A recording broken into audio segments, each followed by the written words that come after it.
warahmatullahi wabarakatuh. Alhamdulillahirabbil alamin, hamdal hamidin, hamdal mustaghfirin, hamdan yuafi ni'amahu wa yukafi'u mazidah. Asyhadu an la ilaha illallah, asyhadu anna Muhammadan 'abduhu wa rasuluh. Allahumma shalli wa sallim wa barik ala nabiyyina Muhammad wa ala alihi wa ashabihi wa li baitihi wa dzurriyyatihi ajma'in wa ba'd. Jemaah subuh yang diberkahi Allah, meskipun terbatas dan ada was-was, ya, mari kita hati-hati saja. Was-was itu dari syaitan, namanya khannas. Maka sering-sering kalau pagi, sore baca Qul a'udzu birabbin nas, malikin nas, ilahin nas, min syarril waswasil khannas alladzi waswisu fi sudurin nas minal jinnati wan nas. Untuk menjaga diri kita dari keburukan ciptaan-ciptaan Allah. Virus apapun itu ciptaan Allah, walaupun dikaryakan manusia. Ya, kita baca juga surah Al-Falaq, ya. Qul a'udzu birabbil falaq min syarri ma khalaq. Aku berlindung kepada pencipta cahaya di subuh hari. Min syarri ma khalaq, dari keburukan yang Dia ciptakan. Ini kita agak sedih, beberapa orang-orang kedokteran itu meremehkan doa. Ya. Oh, virus nggak bisa dihadang dengan doa. Siapa bilang? Ya. Dulu Khalid Ibnul Walid tidak hanya virus, itu racun. Racun nggak tembus di badannya cuma dengan bismillah. Khalid Ibnul Walid. Tapi para ahli doa nggak boleh sombong juga. Masa orang doa sombong? Masa orang doa takabur? Jadi ini dua hal nggak usah dipertentangkan. Orang-orang ahli kedokteran cukup berbicara tentang penyakit fisiknya. Ya, kita ahli agama berbicara tentang hal-hal yang ruhaninya, yang batinnya, ya. Jadi saling menguatkan seharusnya, bukan saling menyalah-nyalahkan. Maka tidak benar juga yang mengatakan bahwa COVID itu konspirasi saja, gitu ya. Enggak ada sebenarnya, itu enggak benar juga. Ada, ya. Kita udah nyaksiin kok. Bahkan kita juga alumni kok, ya. Pak Mirwan udah alumni kan? Tuh. Harus ada reuninya ntar, Pak. Saya membawa dua teks sebenarnya, satu Sunan Abi Daud, yang kedua Al-Bidayah wa Nihayah. Di situ ada kisah penting walaupun cuma 2 halaman, ya. Hadis mengenai atau kisah mengenai Dajjal kan di akhir zaman. Nah, sebelum masuk ke akhir zaman, hadis akhir zamannya nanti kita buka Sunan Abu Daud. Abu Daud ini punya kitab namanya Sunan Abi Daud. Ini bukan Sunan bahasa Indonesia. Susunan apa? Susunan. Bukan itu, ya. Ini Sunan jamak dari sunnah, nama kitab. Sunan Abi Daud, peringkatnya di bawah Bukhari, Muslim, Abu Daud. Ini nomor 3. Jadi nanti tentang akhir zamannya ada sekitar 6 hadis atau 7 hadis mengenai akhir zaman yang kita bacakan kalau sempat, ya. Namun orang melupakan tentang cerita awal dari Dajjal. Dajjal itu gelar sama dengan Al-Mahdi. Dan yang paling unik, Dajjal itu gelarnya yang berikutnya yang populer adalah Al-Masih. Al-Masihud Dajjal. Yang dapat gelar Al-Masih siapa lagi? Nabi Isa. Al-Masihu Isa ibnu Maryam. Apa arti Al-Masih dari bahasa Arab? Masaha. Masaha itu yang diurap, yang disentuh. Maka siapa yang disentuh oleh Al-Masih, dia mendapatkan sesuatu. Jika orang itu sakit, dia sembuh. Jika orang susah, dia langsung senang. Itu Al-Masih. Ada Al-Masih yang hakiki, itu Isa alaihissalam. Ada Al-Masih yang palsu. Sesuai namanya Dajjal. Dajjal itu artinya pembawa kepalsuan. Yang paling banyak kepalsuannya, kebohongannya. Lalu orang-orang bertanya, Dajjal itu sosok atau simbol? Jawabannya apa, Pak? Simbol doang. Dajjal itu dua-duanya, simbol juga sosok. Jadi jangan dipisah-pisah. Ini memisah-misahin yang berbahaya, ya, menjadi ilmunya nggak utuh. Simbol, maka disebut fitnatud dajjal, itu simbol kekacauan yang disebabkan oleh si pembohong, berita hoax, konspirasi, ya, beritanya lebih besar dari faktanya. Nah, ini bagian dari fitnatud dajjal. Ini siap-siap nih Pak, ini kita kan Delta udah menyebar di Indonesia ya. Waktu saya pulang dari Jambi akhir bulan lalu, itu di bandara banyak orang-orang Eropa Pak. Banyak orang Eropa. Saya curiga, kita curiga, beberapa bulan ke depan Eropa meledak ntar. Kan sekarang mereka lagi santai ya. Lagi santai, main di pantai, di mana-mana. Di mall gak pakai masker kecuali di ruangan. Ini nanti tinggal tunggu aja, karena mereka mau masuk winter ya. Tapi semoga Allah jaga siapa yang layak dijaga ya. Amin ya rabbal alamin. Kisah Dajjal, ternyata Dajjal itu ada beberapa namanya. Ada nama kecilnya yaitu Musa bin Sam'un. Namanya Musa juga. Ada gelarnya Samiri, karena dari negeri namanya Samara. Ini Samara yang mana? Ini juga kita bingung. Samara yang di Yerusalem, adakah di sana Samara, atau yang dari daerah Irak? Ya, wallahu a'lam. Nah. Ayahnya Musa bin Sam'un itu Sam'un. Ini beda dengan Samson Pak ya, jangan dicocok logiin. Sam'un ini punya istri, mereka dua-duanya mohon maaf belum dikaruniai anak alias mandul. Udah berobat, gak sembuh-sembuh. Tiba-tiba ada iblis menyerupai seorang yang sakti, mandraguna. Si iblis ini ngomong, kamu kalau mau punya anak, lakukan ritual berikut. Jadi ritual-ritual begini emang dari dulu sudah ada. Lakukan, mohon maaf ya, hubungan suami istri di kuil setan. Ada kuil setan Pak di Samara itu. Dulu ada berhala banyak di kuil tersebut. Karena dia sudah ngebet mau punya anak, ditanya mulu sama orang, kamu payah gak punya anak gitu, mandul gitu. Jadi stres. Akhirnya mereka datanglah. Jadi orang-orang yang stres, orang-orang yang kepepet, itu emang daya tawar keimanannya itu jadi rendah ya. Jadi mudah terpedaya. Orang sakit sama Pak, karena pengen sembuh akhirnya bernyekutukan Allah Subhanahu wa taala.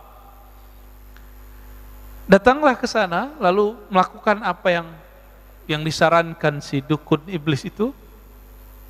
Dia tidak baca doa. Maka disitulah yang dikatakan Nabi, iblis alias Azazil menyertainya dalam melakukan hubungan suami istri.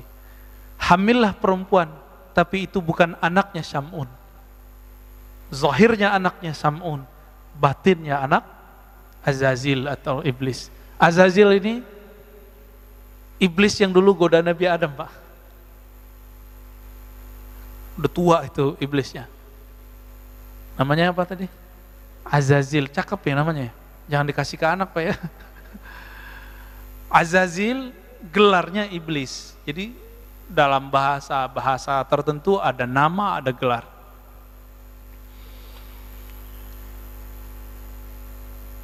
Lahirlah si anak, dikasih namalah Musa. Musa itu artinya anak air. Begitulah lebih kurang. Kalau orang-orang Ibrani, bahasa Ibrani menyebutnya Musa. Ya, Musa bin Sam'un. anak air. Jadi mirip dengan Nabi Musa bin Imran. Nah, Nabi kita namanya Nabi Musa bin Imran. Beda ya? Sama-sama di air, dihanyutkan di air. Bedanya Musa bin Sam'un ini, negeri Samara itu mengalami bencana banjir. Banjir Pak, habis, satu penduduk habis, orang tuanya hanyut gak tahu kemana. Musa bin Sam'un waktu itu umurnya masih setahun atau 2 tahun, diutuslah oleh Allah Jibril alaihissalam untuk membawa anak ini ke satu pulau. Begitu riwayatnya. Dibawalah ke satu pulau. Nah, ini diabadikan dalam Al-Quran, ya.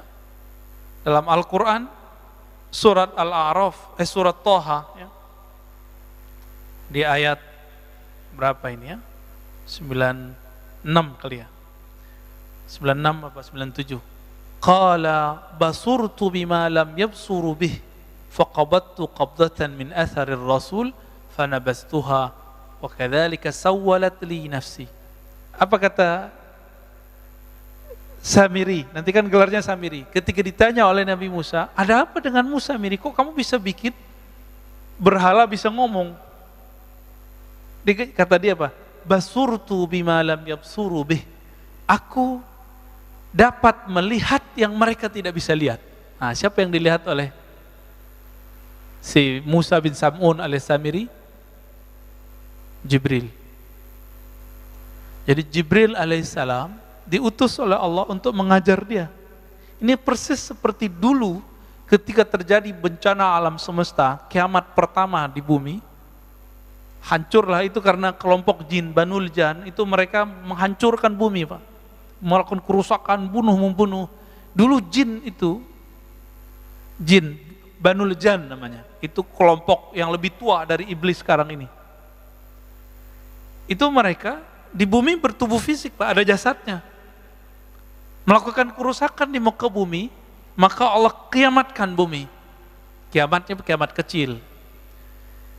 Maka larilah mereka ke pohon-pohon, ke gunung-gunung, begitu di hadis riwayat Imam Al-Hakim. Larilah ke laut, larilah ke sungai, larilah ke gunung-gunung, larilah kalau yang bisa bersayap, lari ke awan. Bumi hancur ya. Di saat itu terjadi banjir bandang juga di muka bumi.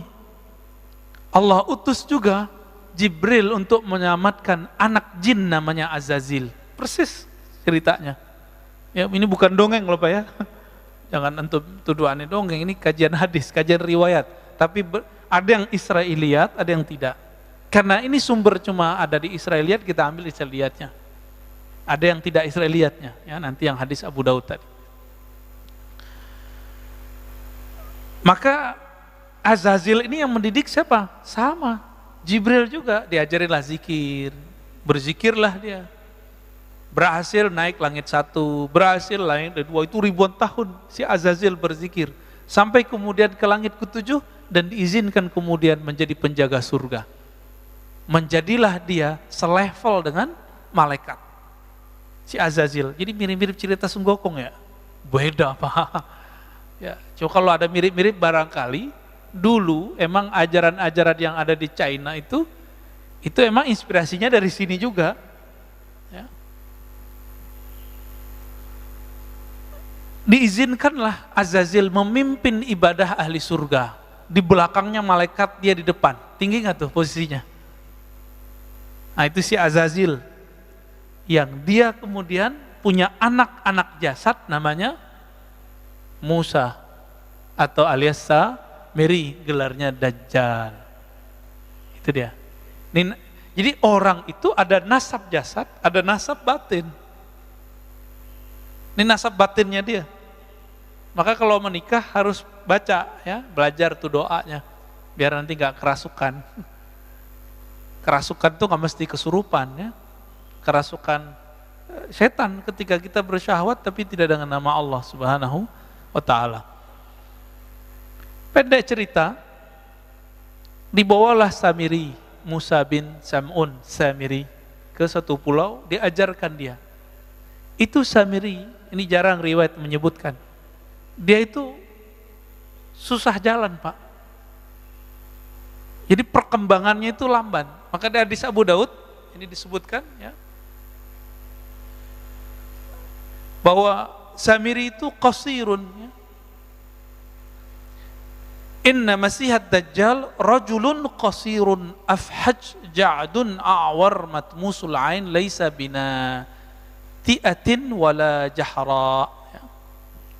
Si Musa bin Sam'un alias Samiri al-Masihud Dajjal, dia matanya belean. Jadi bukan seperti yang diimajinasikan orang satu mata gitu ya, bukan. Itu ilustrasi aja, ilustrasi seniman. Matanya dua, cuma satunya belean, Pak, atau belean enggak, Pak? Ya. Dia itu sampai berapa tahun gak bisa jalan, tapi tetap diajarin oleh Jibril, diajarin zikir. Nah, matanya tuh belean dua-duanya. Ketika umurnya 7 atau 10 tahun, itu matanya satu kebuka, satu bagian kiri. Yang kanannya masih tertutup sampai saat ini. Gitu. Jadi ini tuh kayak ada yang nempel terus di sini tuh, di mata dia. Dan itu permanen, nggak bisa diapa-apain. Nah, berkat zikir-zikir yang diajarkan oleh Jibril alaihissalam, maka saktilah itu si Musa bin Sam'un alias Samiri. Maka dia mampu melihat yang tidak bisa dilihat orang awam. Ini ayatnya ya. Qala basurtu bima lam yabsuru. Aku mampu lihat yang mereka tidak lihat. Apa yang dia lihat? Dalam tafsir Ibnu Katsir, kemudian di Bidayah wa Nihayah dikatakan, Ra'aitu Jibril. Aku melihat malaikat Jibril. Ini dalilnya nih. Dan ini bukan cocok logi, Pak, emang begitu. Di pulau itu kemudian dia menjadi dewasa, tapi seperti yang dikatakan tadi, jangan dibayangkan Dajjal itu gede badannya, enggak, tapi dia keker, Pak. Rajulun qasirun, laki-laki yang pendek dia, cebol kali ya orang nyebutnya, apa sih istilahnya saya nggak ngerti deh, ya. Afhaj ja'ad, ya. Jadi jidatnya itu kecil ya, jidatnya itu. Awar, matanya satu, ya belean itu ya. Matmusul ain laisa bina'in. Ini tanda kalau dia ini bukan Tuhan. Nanti kan dia ngaku Tuhan, Pak. Urusan mata aja dia nggak bisa urus, masa dia ngaku Tuhan? Ya. Lalu kemudian karena kesaktiannya itu dengan nama-nama Allah yang Allah kasih, jadi Jibril itu memberikan ajaran, harapannya si Samiri ini bisa menjadi hamba Allah. Tapi ternyata nggak berhasil. Di pulau itu siapa yang lewat dia bunuh, ada binatang dia bunuh, memang sadis. Siapa yang ganggu dia dibunuh, siapa yang nasihatin dia dibunuh. Cuma Jibril doang yang nggak berani dia lawan. Maka berhasillah dia kemudian dengan kesaktian itu, mungkin lewat perahu segala macam, sampailah dia di daratan. Ya. Pada masa Nabi Musa, dia datang ke negeri yang dimana Bani Israel datang ke sana. Ketika Nabi Musa alaihi salatu wassalam pergi berkhalwat ke Goa Tursina 40 hari ya. Ingat-ingat nih, 40 hari. Dalam masa 40 hari itu, Samiri sanggup menyesatkan semua Bani Israel kecuali cuma beberapa orang. Yang dititipkan waktu itu siapa? Nabi Harun. Nabi Harun sanggup nggak? Enggak. Maka dalam surah Al-A'raf dari ayat 148, 154, Toha 83 sampai 98, itu diceritakan bagaimana Nabi Harun diancam untuk dibunuh. Kamu macam-macam, bunuh gitu. Nah, Nabi Harun ini yang jenggotnya panjang, Pak. Ini yang kita ceritakan beberapa bulan lalu, yang mereka gagal paham kelompok sebelah ya. Itu pujian itu, tapi mereka salah paham. Nabi Harun jenggotnya panjang, kayak sufi-sufi sekarang juga.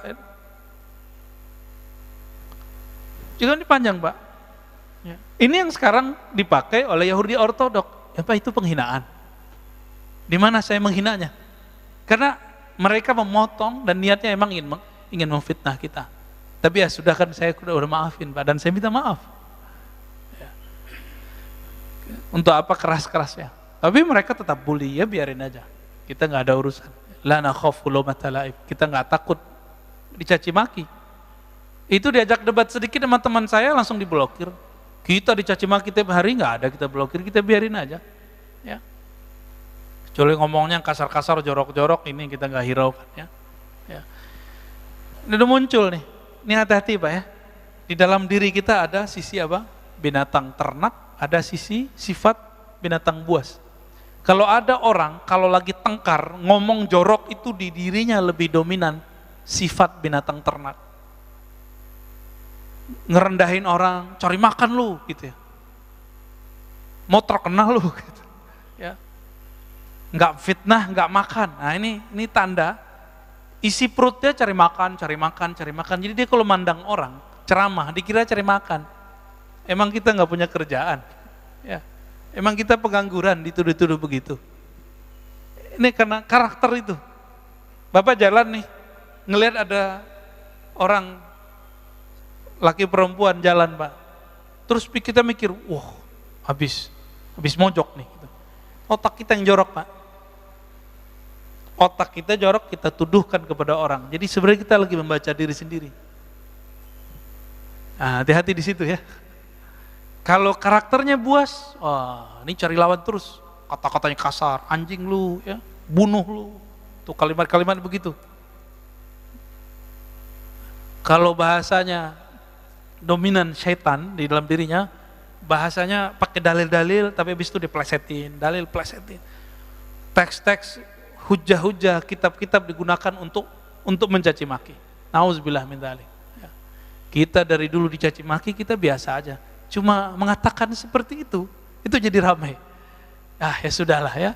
Maka teman-teman para pejuang Ahlus Sunnah, gak usah khawatir kalau di fitnah-fitnah itu biasa aja. Ya.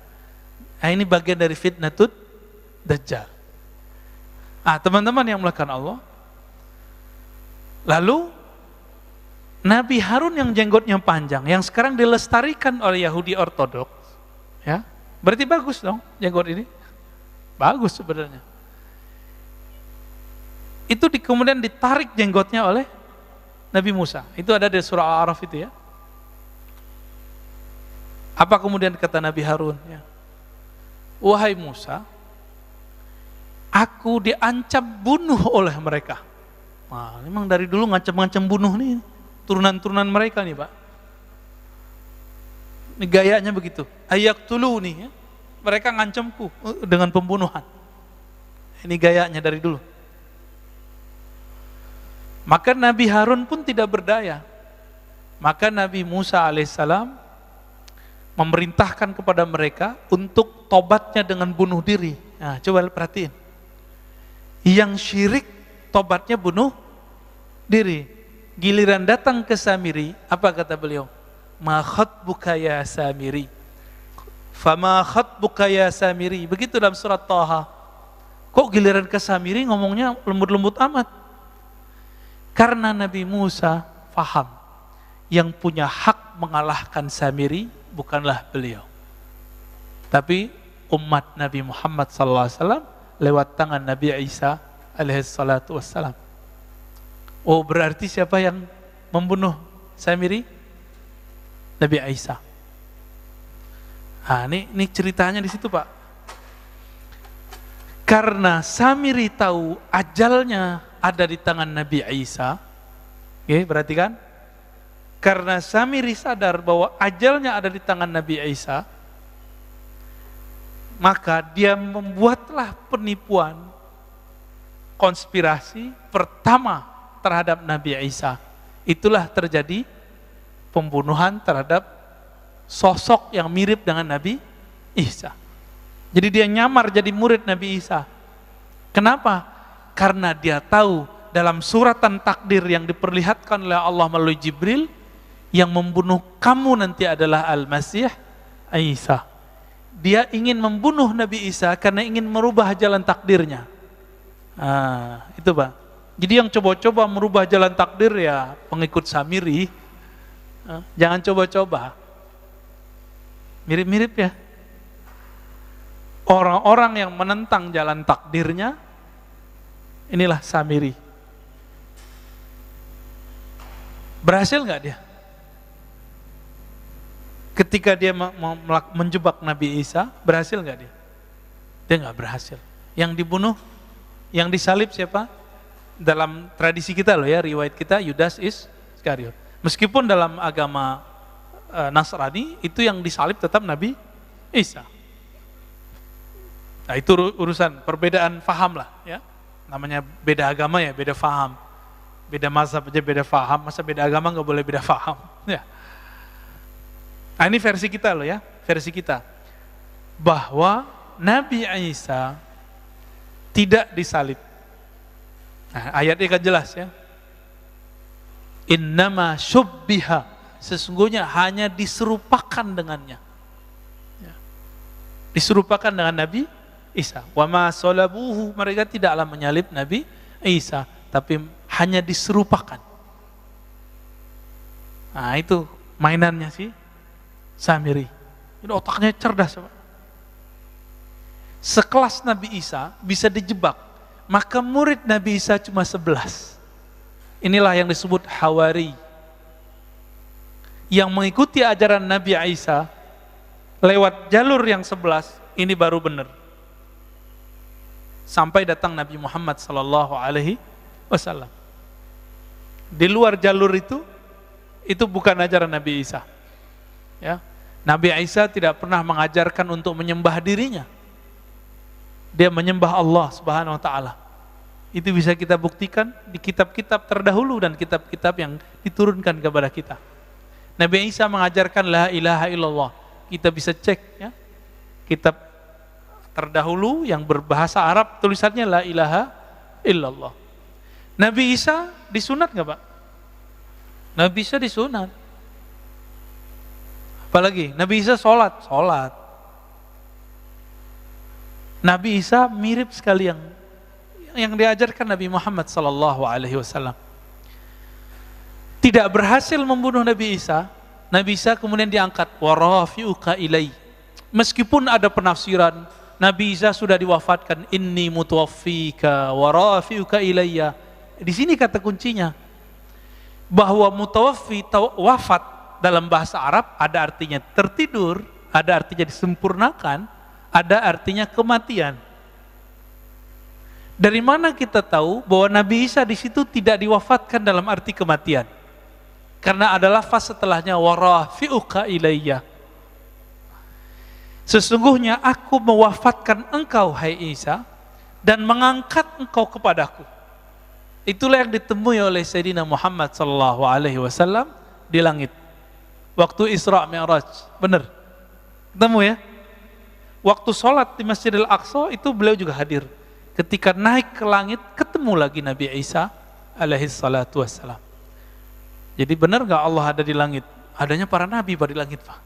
Lihat hadis Mi'raj, dalam Sahih Bukhari ada 5 riwayat berbeda-beda versi.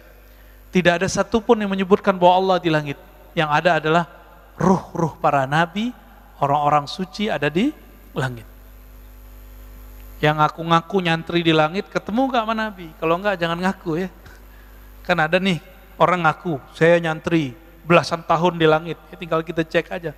Ketemu gak sama Nabi Isa, Nabi Idris?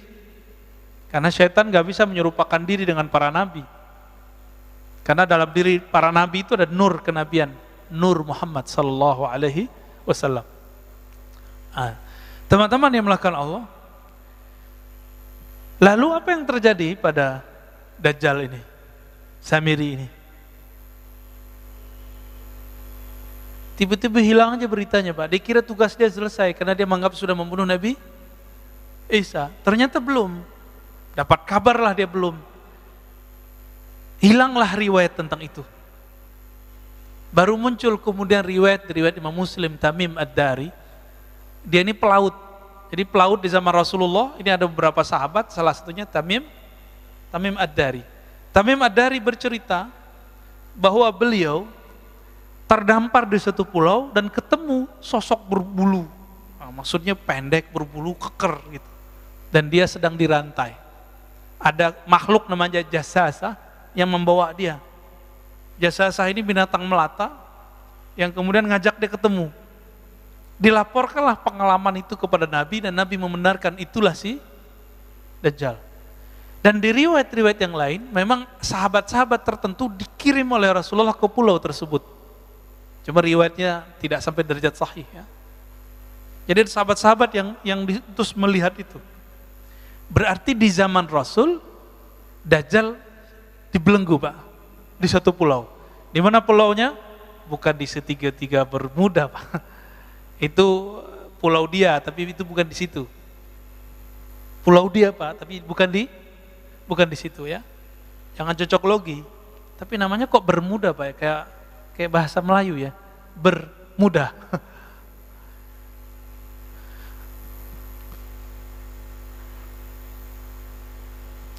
Kita masuk ke hadis Abu Daud ya. Hadis Abu Daud judul babnya Khurujud Dajjal, keluarnya Dajjal. Ini Huzaifah Al-Yamani dan Abu Mas'ud Al-Badri, bukan Ibnu Mas'ud ya. Apa kata beliau? Ijtama'a Huzaifah Abu Mas'ud, faqala Huzaifah berkata, la ana bima ma'ad Dajjal a'lamu minhu. Saya lebih mengerti persoalan Dajjal daripada Abu Mas'ud. Nah, ini dalil boleh ngomong saya tahu dalam bab keilmuan untuk membagi keilmuan, bukan untuk gagah-gagahan. Tapi ini sambil candaan nih, Huzaifah ini sambil candaan sama dia. Aku lebih tahu dari dia gitu. Ya. Bukan bilang saya lebih mengerti daripada kamu boleh ngomong gitu ya. Jangan ngambil lapak saya, enggak begitu Pak ya. Kan ada juga yang dai begitu ya, nggak mau diambil lapaknya. Emang lapak ini milik dia. Inna ma'ahu bahran min ma' wa nahran min nar. Sesungguhnya Dajjal itu mempunyai lautan air dan nahran min nar dan sungai api. Ini maksudnya apa ya? Nanti kita coba lihat. Falladhi tarawna annahum min nar ma'un. Yang kamu lihat itu adalah api, hakikatnya adalah air. Yang kamu lihat bahwa itu ma, itu adalah nar. Itu adalah, kamu lihat dia air, itu api. Kata Abu Mas'ud, hakadha sami'tu Rasulullah SAW. Saya juga mendengar begitu. Nah, ini penciriannya. Berarti Dajjal ini pembohong nggak? Airnya api, apinya air. Ini baru simbol. Ini baru simbol. Dalam hadis Imam Bukhari dan Muslim, kita dianjurkan berdoa. Dan ujung doa itu, wa'udzubika min fitnatil masihid dajjal.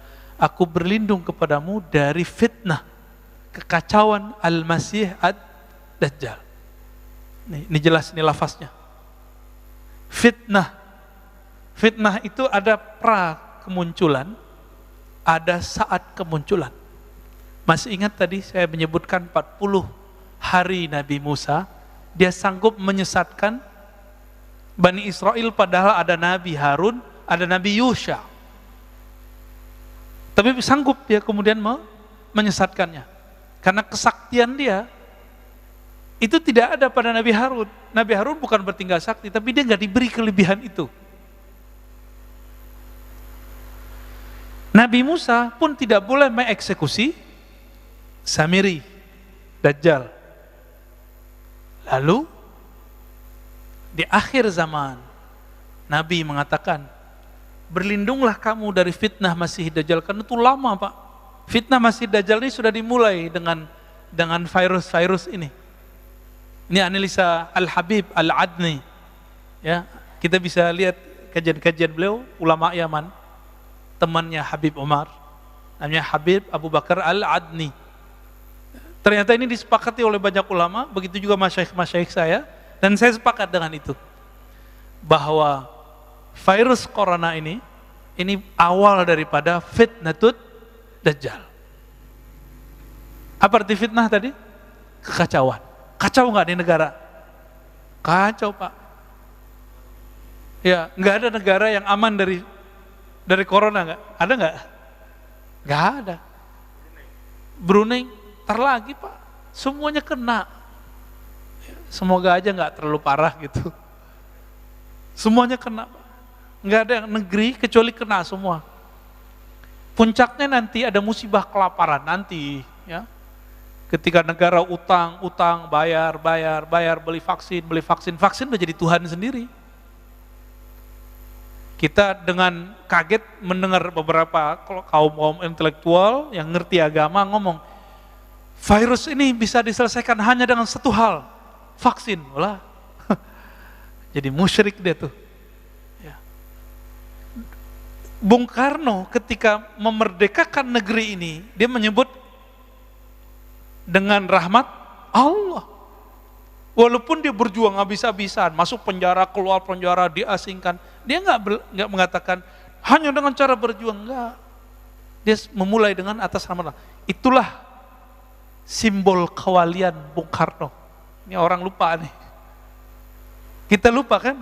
Kita kira pendiri bangsa ini bukan seorang wali. Wali Pak, dia waliullah. Maka dia sayang dengan ulama-ulama. Cinta dengan ulama-ulama. Loh kok sekarang ada yang ngaji sejarah mengejek Soekarno? Ngisi di sini kalau nggak salah ya. Oh, gawat ini Pak. Itu bisa berbahaya itu. Perkaranya bisa panjang nanti itu. Ngisi di sini loh Pak. Lalu berani kemudian memfitnah Bung Karno. Nah, kembali ke yang tadi. Ya. Samiri sebelum keluar akan terjadi fitnatud dajjal, fitnah Masihid Dajjal, dan itu lamanya bukan main.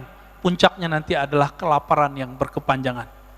Ini kita simbolnya, kita lihat berapa tahun Nabi pernah mengalami kelaparan. Masih ingat nggak riwayatnya? 2 atau 3 tahun? 3 tahun. Dan ini akan berulang kembali. Akan ada masa, Bapak hitung aja yang ahli ekonomi, yang bisa menghitung-hitung devisa negara, kira-kira bangkrutnya negara kita tahun berapa nih? Kalau vaksin nggak bekerja, virus terus merajalela, mutasi, kira-kira tahun berapa? Hitung aja Pak. 2027, 28, 29, 30. Bisa jadi lebih cepat. Waduh, Pak Mirwan nakut-nakutin kita nih. Kata Pak Mirwan 2024 Pak. Belum Pak, 2024 masih ada duit. Masih ada devisa. Ya. 2024 kalau hitung-hitungan mereka masih ada. Ini dari tahun kemarin sama sekarang, negara udah ngabisin duit untuk persoalan COVID ini udah banyak sekali. Dan itu bukan negara kita loh Pak ya. Saya dapat kabar dari sahabat saya, ya jamaah kita juga di Ekuador, kedubesnya Pak. Ya Pak Agung dan istrinya, itu ngabarin, di sana negaranya nggak sanggup Pak beli vaksin. Kalau di Indonesia kan kedubes negara lain aja divaksin ya, dan itu gratis. Tapi dasar orang Indonesia nggak suka bersyukur, ngeluh tiap hari, ngata-ngatain tiap hari, nggak ada rasa syukurnya. Dikasih vaksin gratis juga, ya. Nggak dikasih vaksin rame, dibilang membunuh rakyat. Dikasih vaksin rame, lockdown rame, nggak lockdown rame, bingung kan negara kita Pak. Ya kayak masjid inilah, ini pengurus kan pusing nih, dibuka ada yang ngeritik, ditutup ada yang menghujat, bingung kan? Selamat bingung Pak ya. Ini perjuangan akhir zaman Pak. Pengurus mundur, hilang. Allahumma sholli ala Muhammad. Kasihan Pak ya. Nih, aduh jamaah ini kadang-kadang mulutnya sama komentar-komentarnya kadang nggak pakai hati, nggak punya perasaan. Ini orang tiap hari diteror terus. Aduh, saya kasihan. Sekarang ini yang paling saya kasihan selain masyarakat di luar, itu pengurus masjid. Yang kedua, yang ngurus masyarakat kita, yang ngurus negara ini, serba salah. Kenapa masjid menjadi sorotan? Karena masjid bawa simbol agama Pak. Kalau negara emang dari dulu udah dikritik orang, biarin dah ya. Ini masjid nih, siap-siap loh Pak ya. buka sepi, ya. Orang takut kerumun kan, tutup rame. Maunya apa ini ya? Apa kata Nabi Muhammad SAW? Ma bu'itha nabiyyun illa qad andara ummatahu ad-dajjal al-a'war al-kazzab ala wa innahu a'war wa inna rabbaka laysa bi'awar wa inna baina 'ainayhi maktuban kafir. Ya, hadis ini sahih. Tidaklah diutus seorang nabi kecuali nabi itu diperintahkan untuk mengingatkan akan kemunculan Dajjal. Kita nggak dapat kabar Pak ya, Dajjal ini perang sama Nabi Sulaiman, nggak dapat kabar ya. Perang sama Nabi siapa, ya dalam rupa yang beda-beda, formulasi yang beda-beda tentunya. Berarti setiap masa itu ada Dajjalnya, dari Nabi Nuh. Berarti Dajjal ini bermutasi juga dia Pak. Cuma Dajjal yang permanen itu Musa bin Sam'un Samiri. Ini permanen, dia belum mati-mati. Jadi kalau Musa bin Sam'un alias Samiri masih hidup, masa Nabi Khidir nggak bisa hidup? Ya nggak? Tor gitu bidolong dongeng lagi ya. Ya salam. Kita kan nggak dapat riwayat aja bahwa Nabi Khidir itu sebenarnya masih hidup. Kalau ulama ahlu zikir, ahli kolbu, ahli rohani, itu ijma, sudah sepakat bahwa Nabi Khidir itu masih hidup. Masih hidup beliau. Ada beberapa nabi yang masih hidup. Nabi Ilyas, Nabi Idris, tapi beliau kan sudah pernah mati. Dan hadisnya sahih. Ayatnya juga ada. Ada satu nabi yang seharusnya dia hidup bangkit lagi, tapi kemudian karena kaumnya berkhianat kepadanya, setelah dia dimatikan, kemudian nggak dihidupkan lagi. Karena pesan dia nggak dilakukan. Namanya Khalid bin Sinan. Khalid bin Sinan itu nabi antara Nabi Isa dan Nabi Muhammad. Khalid bin Sinan ini pesan nanti kalau saya mati itu untuk ada suatu kemaslahatan maka dia dibunuh, dimatikan. Apa kata dia, kalau aku mati maka nanti jasad atau abunya atau apa gitu, saya lupa lafaznya, tolong nanti dilakukan begini. Ritual ini nggak dilakukan oleh pengikutnya, oleh umatnya, maka dia tetap sekarang di alam barzakh. Jadi ukurnya dia belum mati, ukurannya. Kok bisa begitu ya? Emang bisa begitu. Itu namanya Khalid bin Sinan, baru dengar ya? Padahal riwayatnya ada Pak. Ada di Bidayah wa Nihayah, ada di beberapa kitab ya. Lalu ada Nabi Khidir. Dari kalangan musuh Allah itu ada Dajjal, ada iblis, ada jin. Jin itu kalau nggak dibunuh oleh jin yang sakti atau manusia yang sakti, dia nggak mati Pak. Jin itu korin. Maka hati-hati. Beberapa orang belajar zikir nggak tahu, nggak ada bimbing oleh guru yang bersanad sahih kepada Rasulullah. Ketika dia zikir, yang datang Syekh Abdul Qadir, ternyata korinnya bukan Syekh Abdul Qadirnya. Bisa jadi gitu Pak. Yang datang katanya Syekh Bahauddin Naqsyabandi, ternyata korinnya. Bisa jadi begitu. Ini banyak kejadian nih ya. Ada orang tertentu yang terkena ini, dan hati-hati ya. Bapak saudara makan Allah. Kemudian apa kata Nabi ya? Kalau tadi 40 hari, maka nanti Dajjal itu keluarnya berapa hari? Juga 40 hari. Hari pertama seperti setahun, hari kedua seperti sebulan, hari ketiga seperti hari-hari yang lain. Hari seminggu gitu. Itu di total 40 tahun rasanya. 40 hari di zaman Nabi Musa, sama 40 hari puncak dia khurujnya, keluarnya, sampai kemudian turun Sayyidina Isa. Jadi Nabi Isa ini luar biasanya apa? Kalau Dajjal datang ke suatu tempat, lalu dia dengar ada Nabi Isa, dia kabur Pak. Karena dia pernah membunuh Nabi Isa, nggak mati-mati, ternyata diangkat ke langit. Berarti takutnya Dajjal dengan siapa? Nabi Isa. Tapi Nabi mengatakan apa? Inni qad haddastukum anid Dajjal hatta khasyitu alla ta'qilu, ya. Kemudian fawallahi inna rajul la ya'tihi wa yahsibu annahu mu'min. Demi Allah, kalau Dajjal ada, nanti orang beriman datang kepadanya, bertemu dia masih mengira dirinya beriman padahal dia sudah kafir. Fayattabi'uhu mimma yub'ats bihi minasyubahat. Karena dia lapar. Tadi berapa tahun? 3 tahun masa paceklik. Saya nggak tahu tahunnya kapan ini. Tapi Bapak hitung aja, ini perkiraan loh Pak ya. Negara kita mulai nggak bisa gaji PNS-nya. Nah, itu berarti udah deket tuh. Ya. Mikir-mikir mau masuk CPNS tuh. Ini kabar takutnya loh Pak ya, kabar segernya nanti ada lagi. Kabar gembiranya ada juga Pak. Ini kabar menakutkan nih. Ketika negara sudah nggak sanggup, ini kan beritanya negara kita coba adem-adem, tapi tetap saja beritanya kan nggak adem. Udah kolab Pak ini. Negara udah nggak sanggup bayarin rumah sakit, hotel udah nggak sanggup. Vaksin lagi nih, nggak sanggup udah. Ditambah ada tikus-tikus yang menari di atas penderitaan vaksin ya. Kita sebut aja mereka tikus ya, nggak usah politikus. Ini agak berbahaya ini. Di mana nanti negara-negara di dunia sudah lost semuanya karena hutang. Nah, inilah kezoliman yang luar biasa yang disebut dalam hadis Jawrah. Kezoliman yang luar biasa. Nanti batas-batas teritorial negara itu cuma nama aja. Udah nggak ada lagi. Presiden, raja, gubernur nggak dianggap lagi ntar.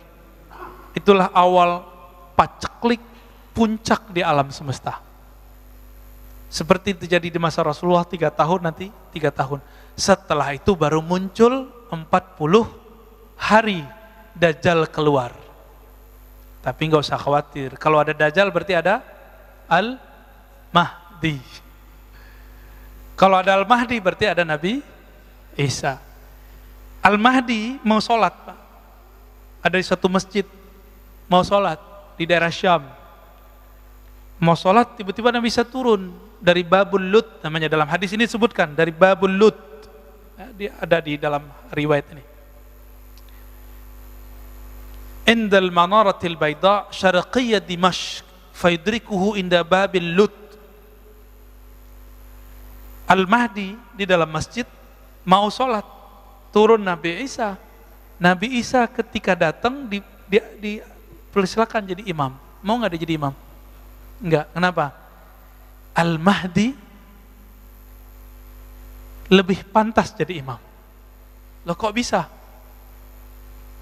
Nabi Isa ini kan makhluk ruh. Gelarnya apa?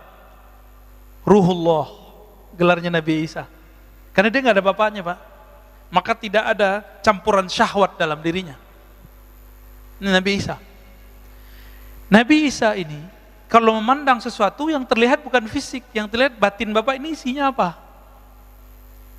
Al-ulama warasatul anbiya. Ulama pewaris para nabi. Ulama ini pewaris Nabi A, Nabi C, Nabi V. Tapi ada satu waris yang belum lengkap kecuali Imam Mahdi lah pewarisnya yang lengkap.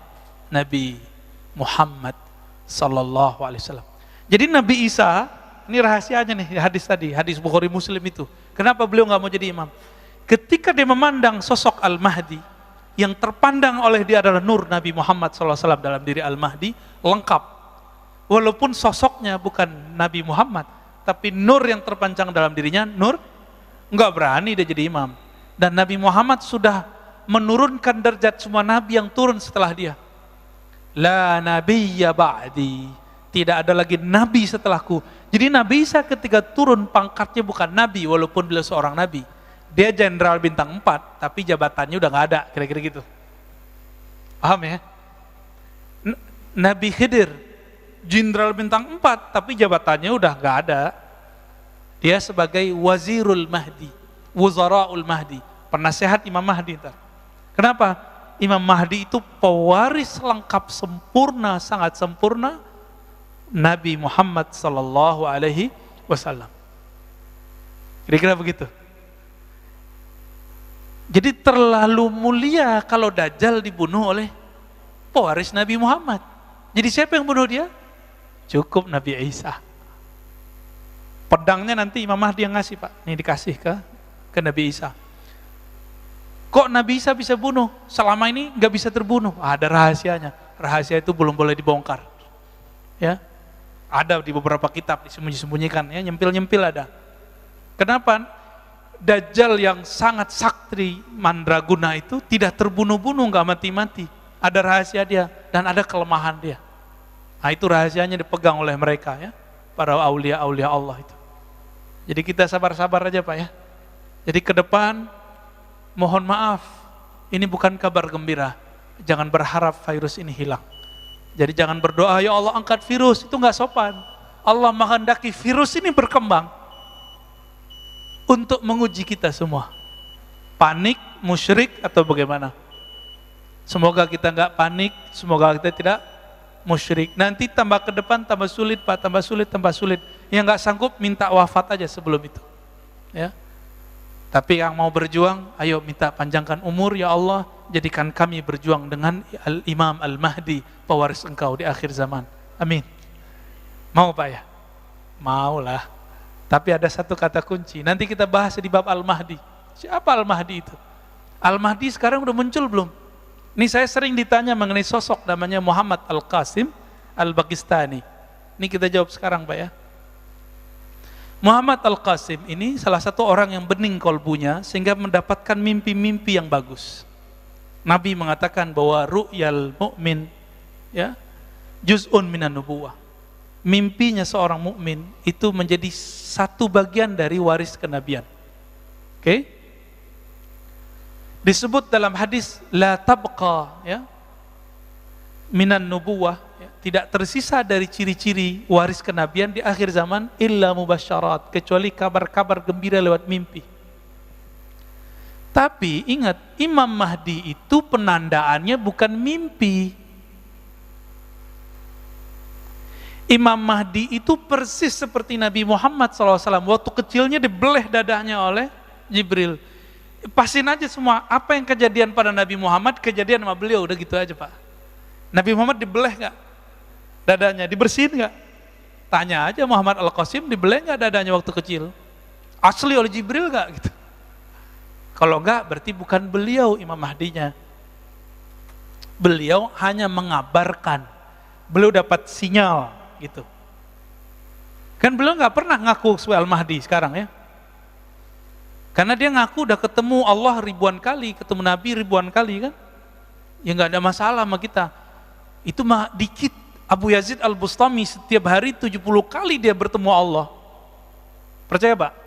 Saya percaya. Ya. Abu Yazid Al-Bustami, kalau Nabi setiap detik per detik ketemu Allah. Nabi loh, Pak, ya. Abu Yazid Al-Bustami setiap hari 70 kali ketemu Allah. Itu biasa ditulis di kitab, itu enggak ilmu yang tinggi, biasa aja.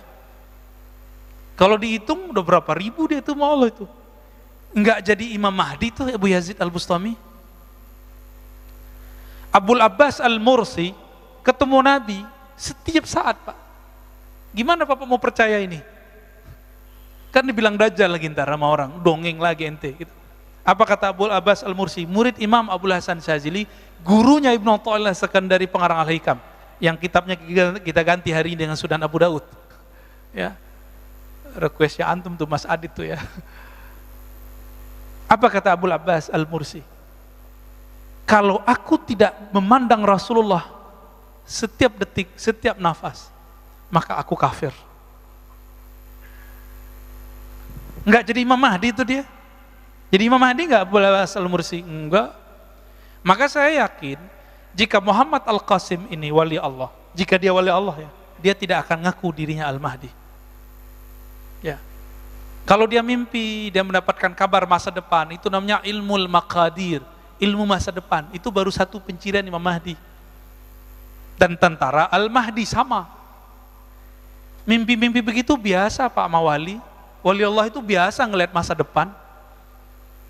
Biasa itu. Bahkan lagi zikir jaga, ngelihat tuh biasa. Dan itu bukan halu, asli. Karena bagian dari hadis Nabi tadi. Jadi jangan merasa kaget gitu, ya. Nanti akan muncul beberapa orang yang mirip-mirip begitu, antum jangan panik. Imam Mahdi Kalau ember dibunuh orang Pak sekarang. Ya. Kalau Imam Mahdi ember nih, dibunuh orang Pak. Apa jadi dicerita nggak mungkin. Apa dalilnya? Masih ingat kisah Abu Thalib ditegur oleh Bukhairah? Apa kata Bukhairah? Abu Thalib, kenapa ente bawa ini anak? Hazal ghulam nabiyun, ini anak nabi. Abu Thalib udah ngerti bahwa Nabi Muhammad itu nabi. Itu sebabnya saya meyakini Abu Thalib ini mukmin. Ya, ini akidah Ahlussunnah loh Pak ya, bukan akidah Syiah ini. Di akidah Ahlussunnah. Kita mengikuti salah satu murid dari Syekh Zahid Al-Kautsari, Syekh Al-Hasan kalau salah namanya. Dan beberapa ulama-ulama yang lain. Jadi Abu Thalib mengerti ini nabi nih. Oke? Karena dia mengerti ini nabi, apa kata Bukhairah?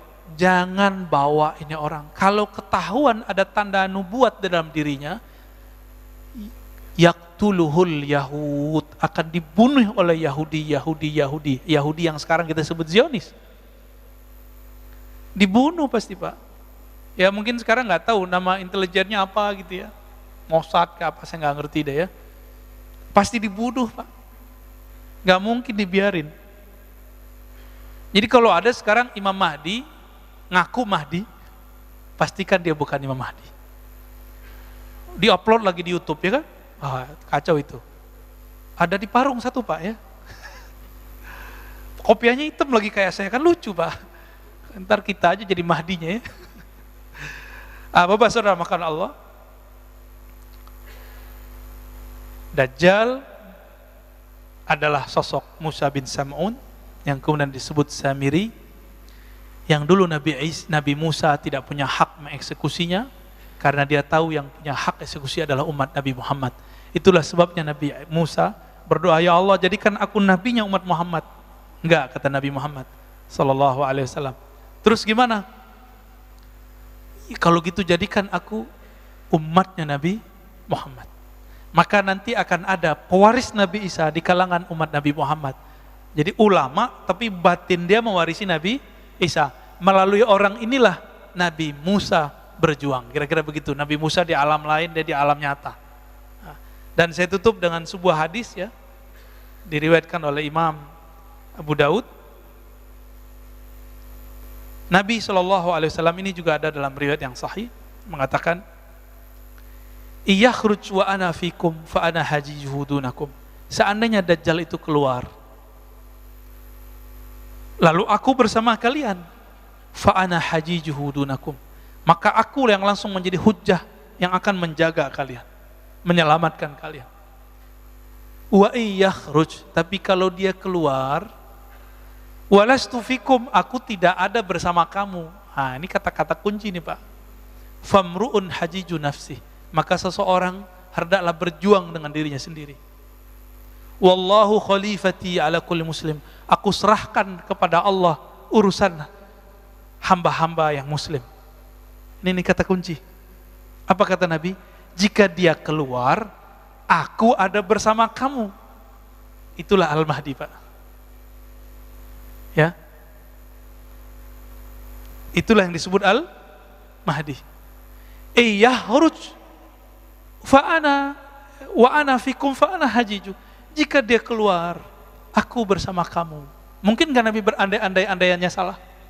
Gak mungkin. Andainya dua nih. Jika aku keluar, aku bersama kamu. Jika aku keluar, aku tidak ada di sampingmu. Bukan berarti Nabi gak ada. Inilah yang disebut pewaris Nabi Al-Imam Al-Mahdi. Jadi jangan sembarangan nyocok-nyocokin Imam Mahdi, jangan ya. Imam Mahdi sekarang di Madinah, itu nanti bro ya. Imam Mahdi nanti di Madinah, di Mekah itu nanti. Nah nanti kita di next pertemuan kita bahas man huwal Mahdi, siapa Imam Mahdi, siapa namanya, apa namanya. Jadi ternyata yang benar itu apa namanya, bukan siapa namanya. Itu dua hal yang berbeda loh. Beda loh Pak ya, siapa dengan apa. Insya Allah ingetin saya nanti Mas Adit, kita akan bahas ke sana. Ya. Nanti kita tetap merujuk ke Sunan Abi Daud, dan saya pernah membuat daurah itu di Riau, full berbahasa Arab dan tidak diposting ya. Jadi hosting oleh teman-teman di sana. Baik, lebih kurang itu Pak.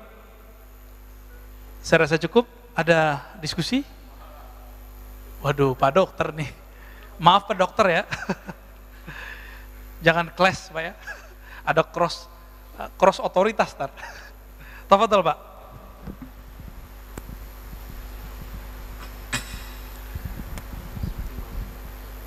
Bismillahirrahmanirrahim.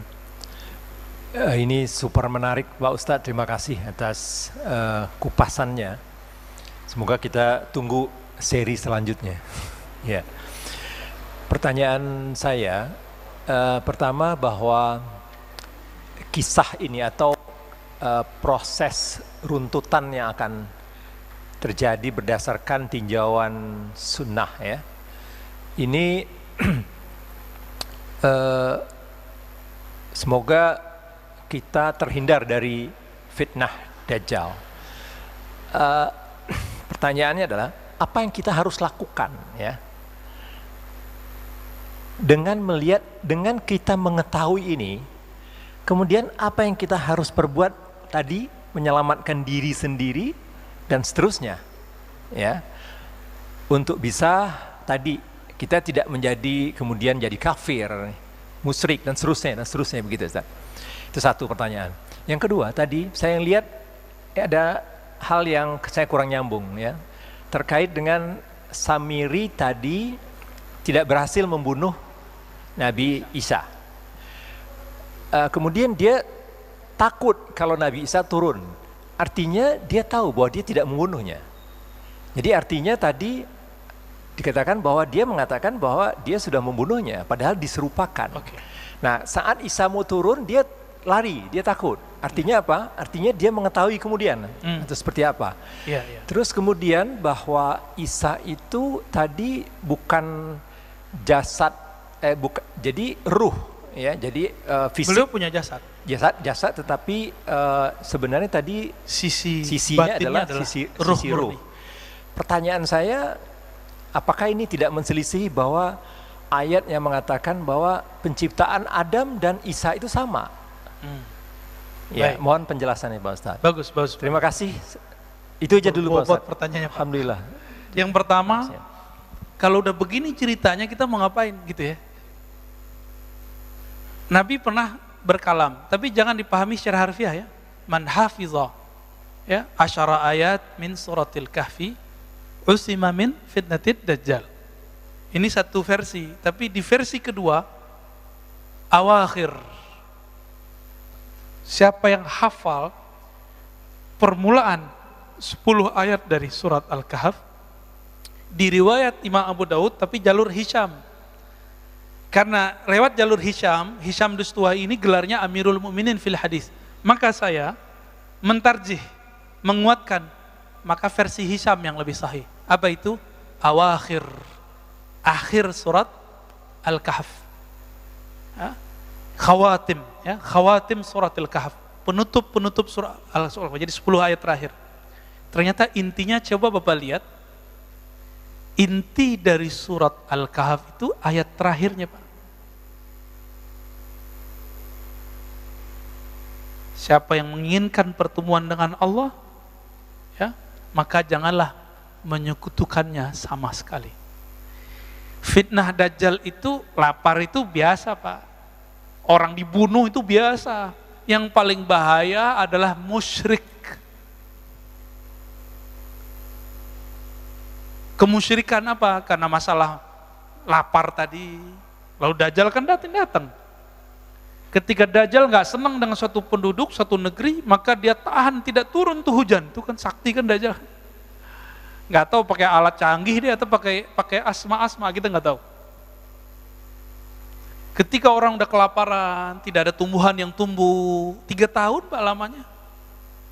Maka ketika dia muncul 40 hari pertama itu, disitulah kemudian orang banyak menyembahnya. Karena dia tebar itu benih padi langsung tumbuh. Maka mulai sekarang rajin puasa Pak. Dari sekarang kurangi makan. Kurangi hajat untuk makan. Ini nggak makan dikit, istri telat dikit masak, marah sama istri ya. Ini gimana mau ketemu Dajjal ntar? Ya, bisa-bisa antum bunuh istri ntar kan masalah itu. Bisa nyate anak ntar tuh. Bingung nggak ada lagi daging, nyate anaknya masih bayi kan? Nauzubillah min dzalik. Nauzubillah min dzalik. Orang lupa kalau dia punya sisi rohani yang nggak pernah makan dan minum. Ruh kita nggak perlu makan dan minum, Mbak. Tapi tubuh fisik ini perlu makan dan minum. Dan itu cuma bisa dengan cara berserah diri secara total kepada Allah. Itulah ujung dari surat Al-Kahf. Khawatim. Maka saya meyakini itu. Jadi Bapak biar nggak ragu, ada namanya teknik jamak. Teknik jamak itu kalau ketika hadisnya 2, amalannya jadi duanya. Baca 10 sama baca 10 awal 10 akhir. Lebih cakep lagi baca dari awal sampai, karena Ashabul Kahf, cerita di surat Al-Kahf itu cerita akhir zaman, semua berulang. Ya'juj Ma'juj, Nabi Khidir berulang semua Pak di situ. Ya, silakan dibaca, direnungi setiap hari Jumat. Ya. Kalau dia mengerti ayat ini, merasuk ke dalam dirinya makna itu, insya Allah itu jadi benteng dia nanti. Tapi Nabi kasih tahu, jika kamu mendengar Dajjal keluar, menghindar. Falya'ni anhu, menghindar darinya. Jangan merasa sok-sok hebat. Yang selamat nanti cuma anak kecil, Pak. Anak kecil yang sekarang ada di Al-Quds. Yang nanti ketika dia disembelih oleh Dajjal, hidup lagi, nggak mati-mati. Apa kata dia? Saya tambah yakin bahwa kamulah yang disebut oleh Nabi kami Muhammad SAW. Engkaulah Dajjal. Kabur Pak Dajjalnya. Lalu apa hubungannya dengan Nabi Isa? Dia mengira Nabi Isa sudah dibunuh. Tapi ketika Nabi Muhammad SAW diutus, disebutkan, Inni rafi'uka, aku mengangkat engkau. Baru Dajjal ngeh, oh belum mati ya. Itu dia. Jadi dibuka lagi suratan takdirnya. Terus yang terakhir tadi apa Pak? Lupa ya nanya ya. Saya lupa yang terakhir tuh. Ini kalau pertanyaannya 3 begini Pak, lupa kita. Ada yang mengingatkan? Oh, penciptaan. Penciptaan Adam dan Nabi Isa itu sama, maksudnya dari tiada menjadi ada. Tapi beda. Kita ada ayah dan ibu. Beda nggak sama Nabi Adam? Nabi Adam ada ayah nggak? Ada ibu nggak? Nggak ada. Sayyidatuna Hawa, Eva, ada ayah nggak ada ibu. Sayyiduna Aisyah ada ibu tiada ayah. Beda Pak. Tapi dari ketiadaan menjadi ada sama. Khalq secara basyariah. Karena kalau versi surat Shad, inni khaliqun basyaran min tin. Aku ciptakan sisi manusiawi. Adam, siapa lagi tadi? Isa, Hawa, kita sama semua. Tapi secara ruh itu beda. Itu beda ya. Maka Nabi Isa, karena beliau makhluk rohani murni, beliau tidak menyebut Nabi Muhammad, beda dengan Nabi Adam. Beliau menyebut inni mubasyiran bi rasuli ya'ti min ba'dismuhu Ahmad. Karena Ahmad itu adalah nabi azali istilahnya. Jadi ketika Nabi mengatakan aku sudah jadi nabi, Adam belum ada, itulah dia. Ahmad namanya. Nabi Isa karena dia ruhullah, dia memandang itulah Ahmad. Itu yang akan keluar namanya nanti Muhammad. Dalam hadis dikatakan, Nabi Muhammad bersabda, namaku di dalam kitab-kitab terdahulu, Injil atau Taurat itu Ahyad. Artinya sama, terpuji. Gitu ya. Jadi gitu Pak, jadi ini bukan satu hal yang berbeda, cuma dia perbedaan ibarah saja ya. Ya, ada lagi? Terima kasih Pak Ustadz. Ya. Ya. Jadi nggak rame-rame amat kan, jadi boleh panjang. Boleh. Kalau rame malah saya yang takut Pak. Ntar jadi dianggap buat kerumunan lagi kita. Ya. Alhamdulillah kajian yang sangat-sangat menarik. Dari saya ada 2 pertanyaan Ustadz. Ya. Pernah ada mendengar hadis bahwa di akhir zaman nanti ada fitnah yang seperti malam yang gelap gulita. Nah itu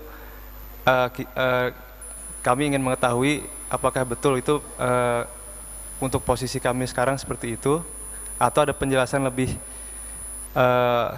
yang detail mengenai Gelap hadis gulita. malam yang gelap yang berkepanjangan tersebut. Itu Iya, yang iya. pertama. Yang kedua, dari penjelasan Ustadz tadi bahwa Samiri berhasil menyesatkan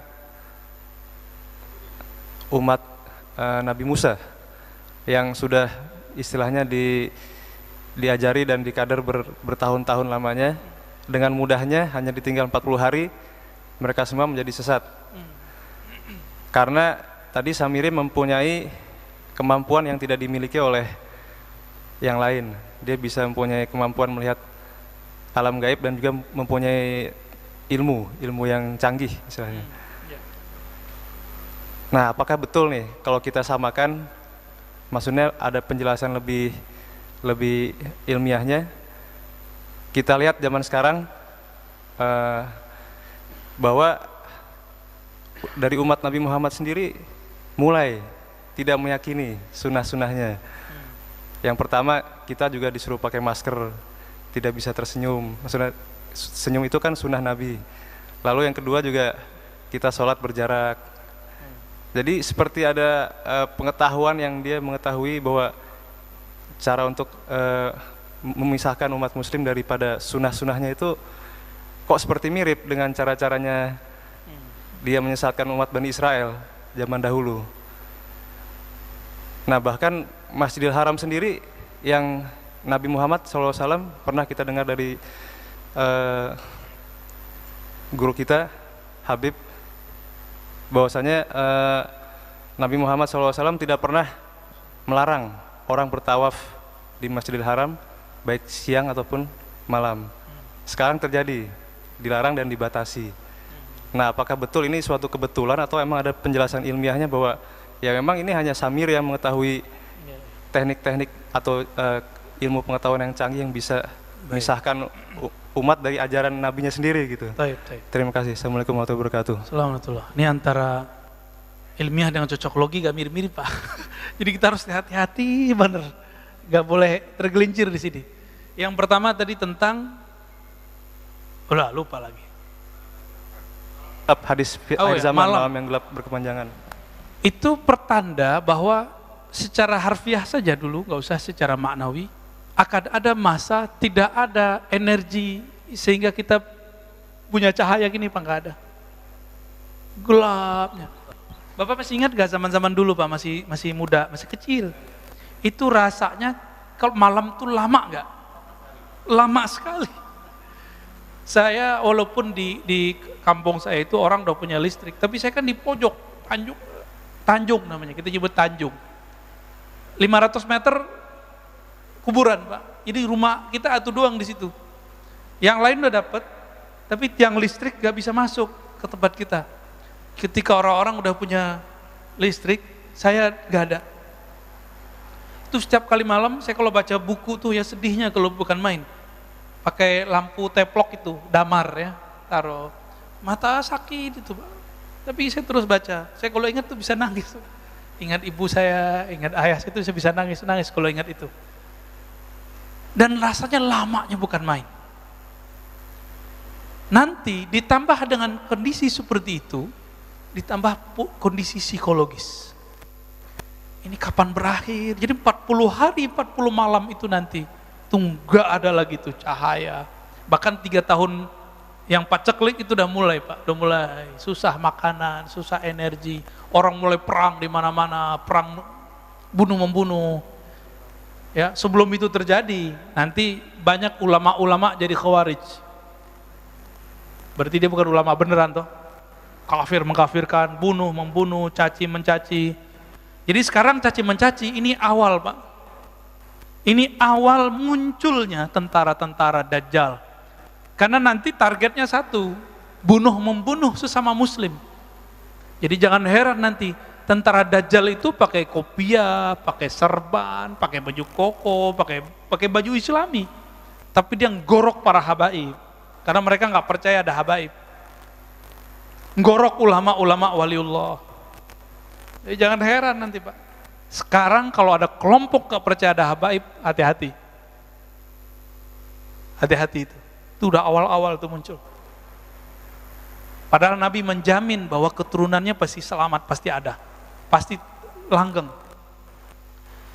Dan itu sebenarnya ilham-ilham setan yang dikirim oleh Dajjal. Dajjal ini kan tahu bahwa Al-Mahdi itu keturunan Nabi Muhammad, maka sikat aja semua keturunan Nabi Muhammad. Hati-hati Pak ya. Kita mengakui zuriat Nabi ini beragam, arah politiknya macam-macam. Ya kita hormati semua, gak usah ikutin arah politiknya, cintai aja mereka. Pasti ada yang pro Habib Fulan, ada pro Habib Fulan, ya kan? Ya nggak apa-apa. Yang penting kita hormat sama semua Habib. Siapa tahu dari kelompok dia, dari keturunan dia, ya kan? Wallahu alam. Jadi itu terjadi ketika musim semua nanti manual. Jadi cerita bahwa kan Ustaz akhir zaman udah banyak cerita ini. Ini ada benarnya, cuma yang nggak benar ini cocok logi tentang Imam Mahdi yang dari WA Yaman itu nggak benar itu ya. Kemudian Dukhon 2 tahun ini kan mereka mewas-waskan umat ini, itu yang nggak benar.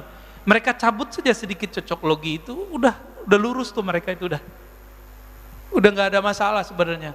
Cuma karena suka cocok logi, mungkin lagi mencari bentuk nih formulasi gimana sih?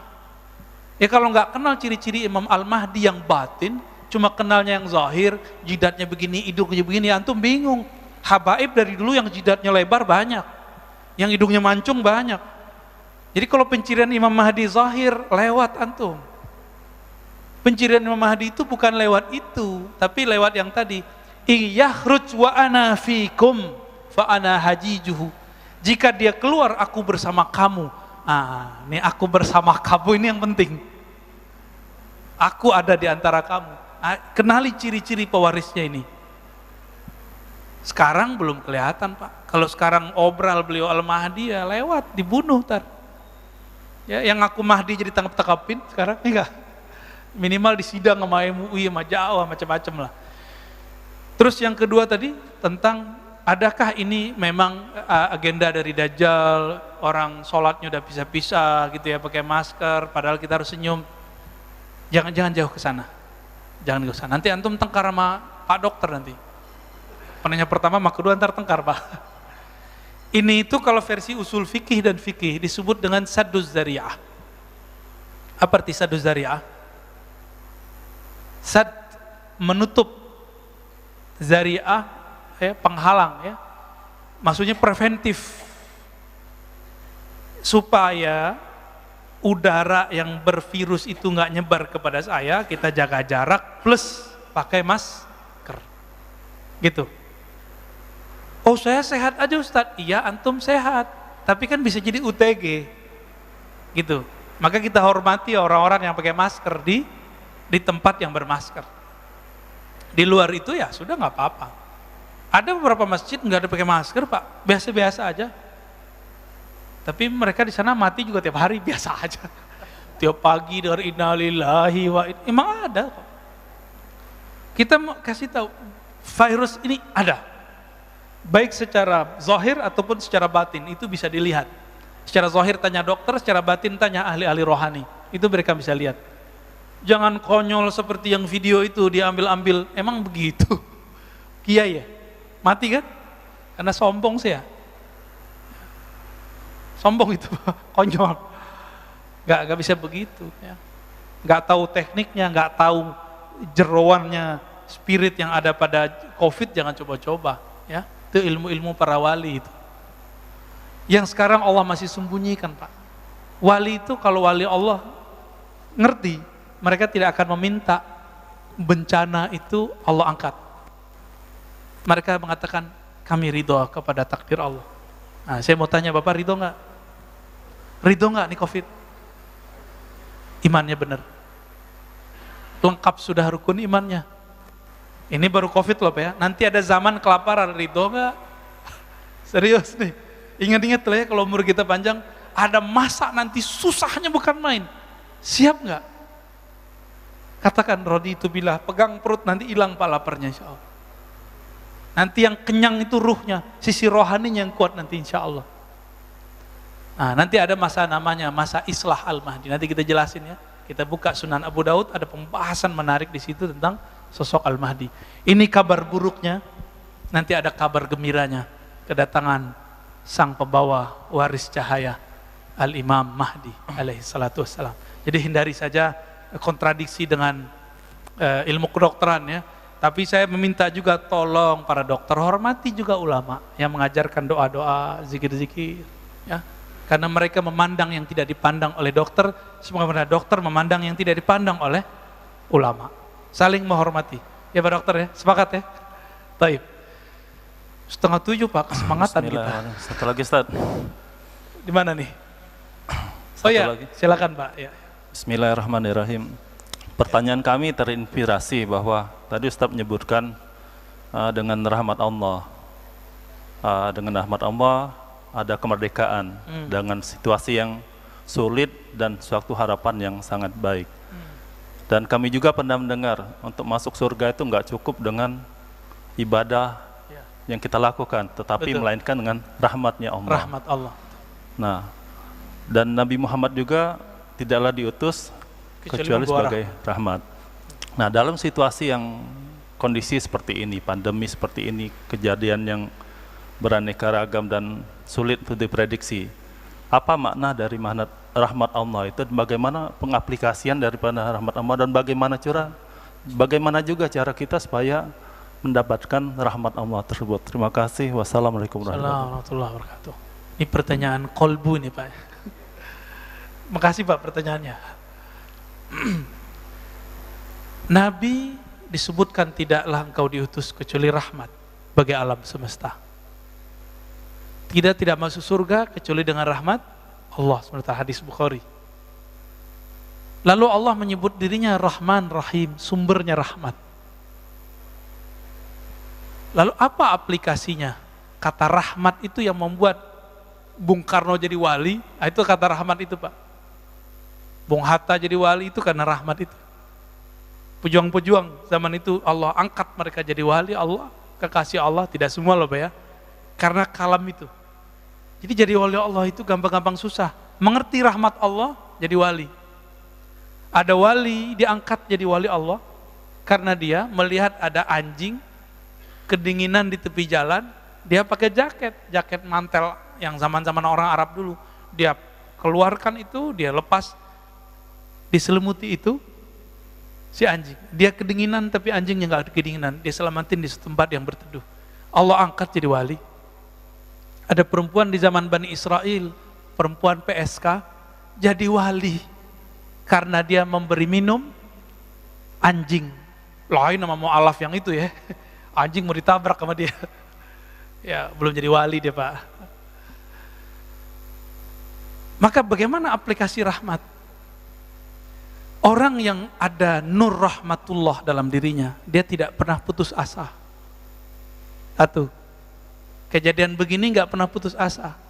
Yang kedua selalu husnuzon, baik kepada Allah, apalagi kepada Allah dan juga kepada makhluk. Saya mau tanya Pak, COVID ini buruk semua atau ada baiknya? Apa baiknya Pak?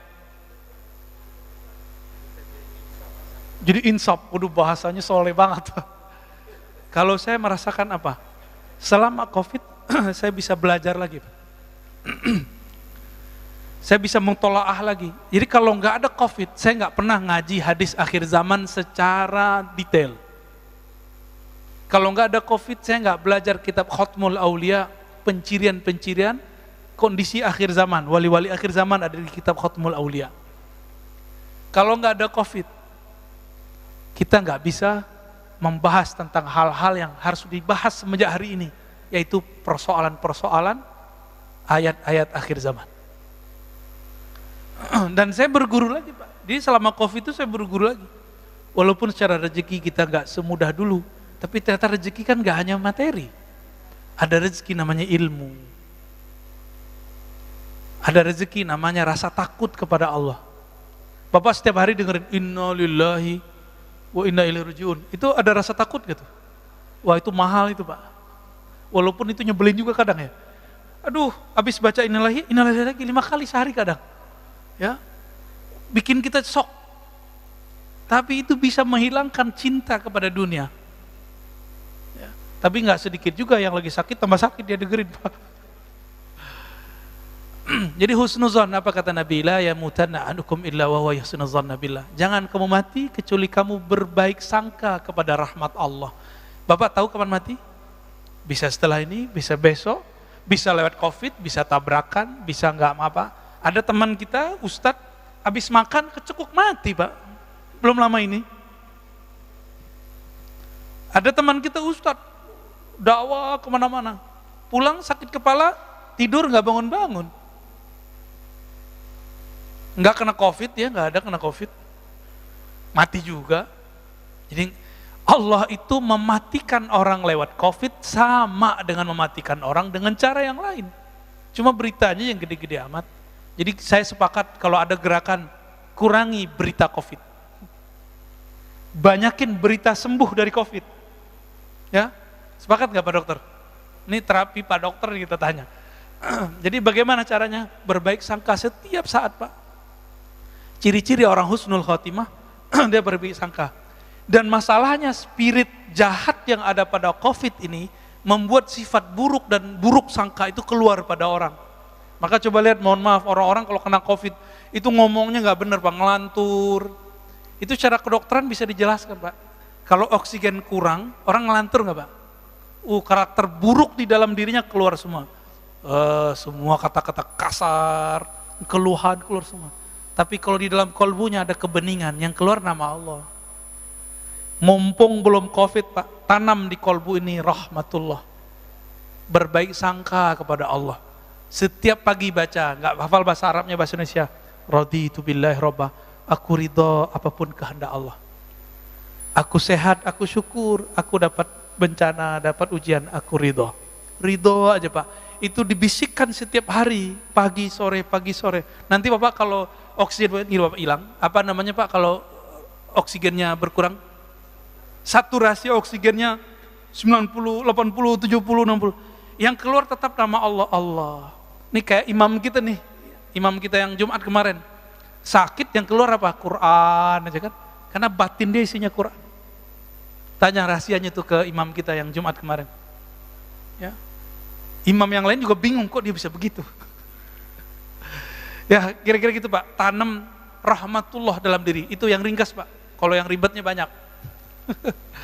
Cukup ya? Semoga kajian ini diberkahi Allah, diridai Allah. Bapak semua dijaga oleh Allah. Kalaupun mendapatkan hadiah COVID, ridho kepada Allah.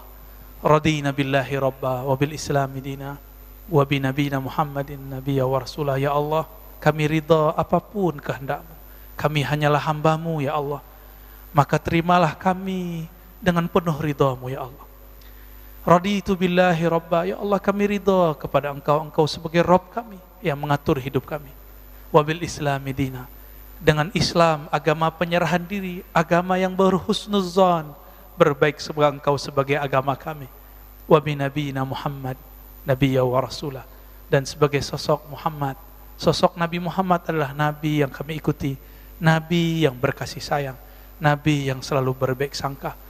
Na'udzu bikalimatillahi tammat min syarri ma khalaq. Ya Allah, kami minta perlindungan Engkau. Lindungi kami, keluarga kami, orang-orang dekat kami, orang yang hadir pagi ini dari keburukan makhluk-makhluk-Mu. Wa min ghadabik wa min iqabik, dari kemurkaan-Mu. Wa min kulli syaitanin marid, dari syaitan yang durjana. Wa min kulli jan, dan dari semua jin-jin yang jahat. Wa sallallahu ala nabiyina Muhammad walhamdulillahi rabbil alamin. Assalamualaikum warahmatullahi wabarakatuh.